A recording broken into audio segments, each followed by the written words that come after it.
Well, still on the question of the DP resigning, the Constitution allows a Deputy President to resign through a notice to the President, and the resignation takes effect on the date specified in that notice.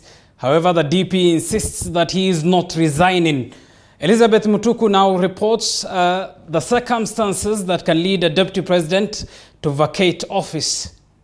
The Constitution describes the presidency as the president and the deputy president, with the president performing his duties with assistance of his deputy and cabinet secretaries.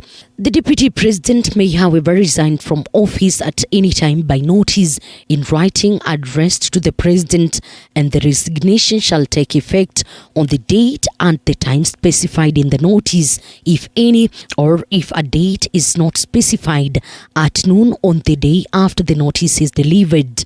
And with the Deputy President William Ruto's focus on the House on the Hill, he is not eligible for any other terms at his current position, having served 2 terms. Probably he is trying to create a base for him and for his future politics, which is his right. I have never denied him that, and he's free to do so. But I feel it is unfortunate that maybe the manner in which he is doing it, by going against the same government that he's serving, I think is wrong. Because like I said, the issues that we have been trying to fight over in this BBI and to try and achieve in this BBI are the same issues that brought me and him together. Within 14 days after a vacancy in the office of Deputy President arises, the President shall nominate a person to fill the vacancy, and the National Assembly shall vote on the nomination within 60 days after receiving it.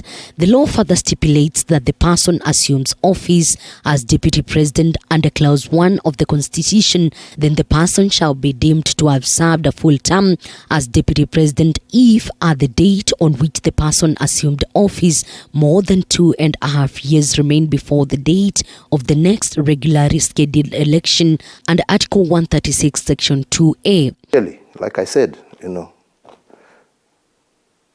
people know what happens when you disagree with each other in developed civilized democracies, what people do, And I would hope that people would have the courage and the guts to do that instead of, like I'm saying, throwing stones in the same house that you're living in.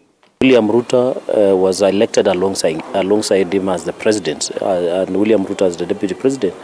President Uhuru Kenyatta should be aware that Dr. William Ruto was elected. He's not a political appointee. So if anybody needs to resign, the president himself should resign.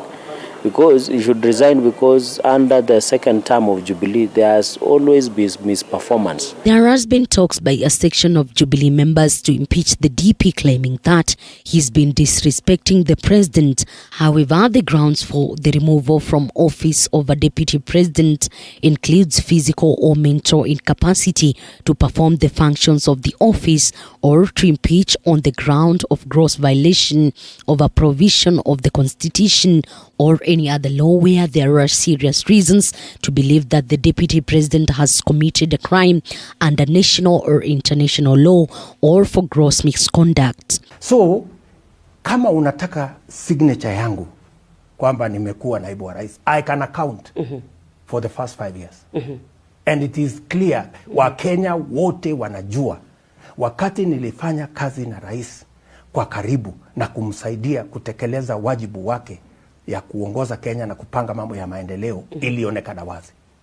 Wakati wengine wameniweka kando na wakachukua nafasi hizo, mambo ndio haya. It is not for me to judge, it is for Kenyans to judge. So I think the president should just now, my free advice to him now that the BBI has collapsed like the Tower of Babel, he should just concentrate he should now concentrate on the aspect of delivering his legacy projects and concentrate on the Big Four agenda. Why is, and I've said before in many occasions that President Uhuru Kenyatta is trying to succeed himself. The provisions of Article 144 and Article 145 relating to the removal of the presidency apply, with the necessary modifications to the removal of the deputy president. Having served his 2 terms as deputy president, William Ruto's eye is now on the presidency, a race which has gained momentum, with his boss seemingly changing tune to supporting his candidature. Elizabeth Mutuku, TV 47 Palm Biddings, Nairobi.